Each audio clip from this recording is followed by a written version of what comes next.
அஸ்ஸலாமு அலைக்கும் வரஹ்மத்துல்லாஹி வபரகாத்துஹு. யார் இந்த அபூ ஹுரைரா ரலியல்லாஹு தஆலா அன்ஹு?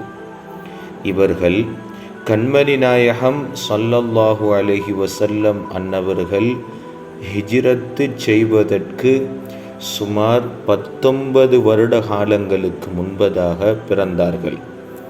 இவர்கள் இஸ்லாத்தை ஏற்றுக்கொள்வதற்கு முன்பதாக அப்துஷம்ஸ் என்ற பெயரிலேயே இருந்தார்கள். இவர்கள் இஸ்லாத்தை ஏற்றுக்கொண்டதன் பொழுது கண்மணி நாயகம் ஸல்லல்லாஹு அலைஹி வஸல்லம் அன்னவர்கள் இவர்களுக்கு அப்துர் ரஹ்மான் என்பதாக அழகிய பெயரை சூட்டினார்கள்.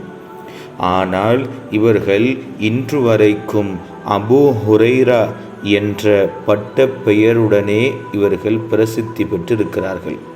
இவர்கள் சரியாக ஹிஜ்ரி 57 வஃபாத்தாகி ஜன்னத்துல் பக்கீயில் நல்லடக்கம் செய்யப்பட்டுள்ளார்கள். இவர்கள் வஃபாத்தாகின்ற பொழுது இவர்களுடைய வயது 78. ஹதீஸ் துறையிலே ஹதீஸுகளை அறிவிப்பு செய்த தோழர்களிலே அதிகமான ஹதீஸுகளை அறிவிப்பு செய்தவர்களும் இவர்கள்தான்.